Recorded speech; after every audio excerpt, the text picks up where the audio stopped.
If I defend myself, I am attacked. A Course in Miracles Workbook Lesson number 135. Who would defend himself unless he thought he were attacked, that the attack were real, and that his own defense could save himself? And herein lies the folly of defense. It gives illusions full reality, and then attempts to handle them as real. It adds illusions to illusions, thus making correction doubly difficult. And it is this you do when you attempt to plan the future, activate the past, or organize the present as you wish. You operate from the belief you must protect yourself from what is happening because it must contain what threatens you. A sense of threat is an acknowledgement of an inherent weakness, a belief that there is danger which has power to call on you to make appropriate defense. The world is based on this insane belief, and all its structures, all its thoughts and doubts, its penalties and heavy armaments, its legal definitions and its codes, its ethics and its leaders and its gods, all serve but to preserve its sense of threat. No one walks the world in armature, but must have terror striking in his heart. Defense is frightening. It stems from fear, increasing fear as each defense is made. You think it offers safety, yet it speaks of fear made real and terror justified. Is it not strange you do not pause to ask, as you elaborate your plans and make your armor thicker and your locks more tight, what you defend and how and against what? Let us consider first what you defend. It must be something that is very weak and easily assaulted. It must be something made easy prey, unable to protect itself and needing your defense. What but the body has such frailty that constant care and watchful, deep concern are needful to protect its little life? What but the body falters and must fail to serve the Son of God as worthy host? Yet it is not the body that can fear, nor be a thing of fear. It has no needs but those which you assign to it. It needs no complicated structures of defense, no health-inducing medicine, no care, and no concern at all. Defend its life, or give its gift to make it beautiful, or walls to make it safe, and you but say your home is open to the thief of time, corruptible and crumbling. So unsafe, it must be guarded with your very life. Is not this picture fearful? Can you be at peace with such a concept of your home? Yet what endowed the body with the right to serve you, thus accept your own belief? It is your mind which gave the body all the functions that you see in it, and set its value far beyond a little pile of dust and water. Who would make defense of something that he recognized as this? The body is in need of no defense. This cannot be too often emphasized. It will be strong and healthy if the mind does not abuse it by assigning it to roles it cannot fill, to purposes beyond its scope, and to exalted aims which it cannot accomplish. Such attempts, ridiculous yet deeply cherished, are the sources for the many mad attacks you make upon it. For it seems to fail your hopes, your needs, your values, and your dreams. The self that needs protection is not real. The body, valueless and hardly worth the least defense, need merely be perceived as quite apart from you, and it becomes a healthy, serviceable instrument through which the mind can operate until its usefulness is over. Who would want to keep it when its usefulness is done? Defend the body, and you have attacked your mind. For you have seen in it the faults, the weaknesses, the limits, and the lacks from which you think the body must be saved. You will not see the mind as separate from bodily conditions, and you will impose upon the body all the pain that comes from the conception of the mind as limited and frail, and apart from other minds, and separate from its source. These are the thoughts in need of healing, and the body will respond with health when they have been corrected and replaced with truth. This is the body's only real defense. Yet, is this where you look for its defense? You offer it protection of a kind from which it gains no benefit at all, but merely adds to your distress of mind. You do not heal, but merely take away the hope of healing, for you fail to see where hope must lie if it be meaningful. A healed mind does not plan. It carries out the plans that it receives through listening to wisdom that is not its own. It waits until it has been taught what should be done and then proceeds to do it. It does not depend upon itself for anything except its adequacy to fulfill the plans assigned to it. It is secure in certainty that obstacles cannot impede its progress to accomplishment of any goal that serves the greater plan established for the good of everyone.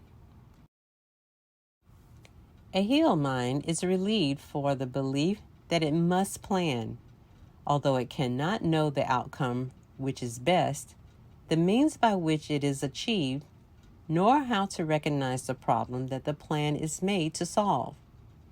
It must misuse the body in its plans until it recognizes this is so. But when it has accepted this as true, then is it healed and lets the body go.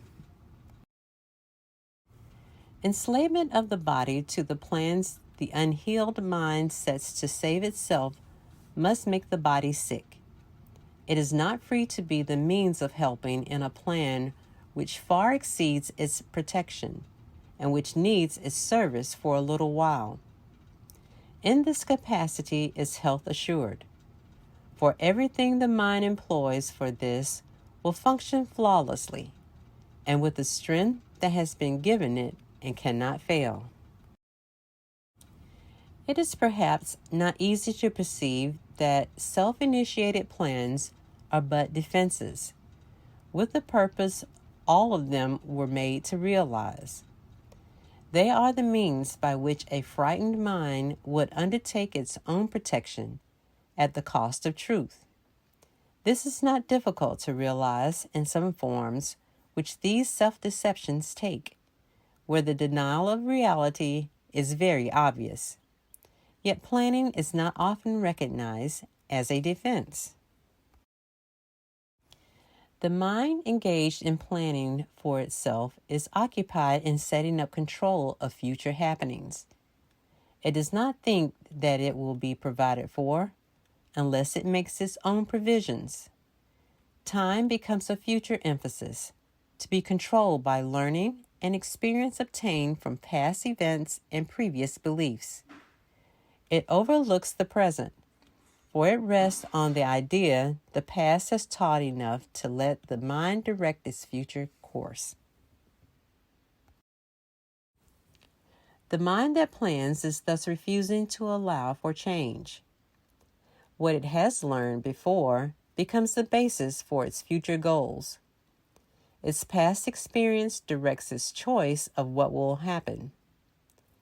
And it does not see that here and now is everything it needs to guarantee a future quite unlike the past, without a continuity of any old ideas and sick beliefs. Anticipation plays no part at all, for present confidence directs the way. Defenses are the plans you undertake to make against the truth. Their aim is to select what you approve and disregard what you consider incompatible with your beliefs of your reality. Yet what remains is meaningless indeed, for it is your reality that is the threat which your defenses would attack, obscure, and take apart and crucify. What could you not accept if you but knew that everything that happens, all events, past, present, and to come, are gently planned by one whose only purpose is your good? Perhaps you have misunderstood his plan, but he would never offer pain to you. But your defenses did not let you see his loving blessing shine in every step you ever took. While you made plans for death, he led you gently to eternal life.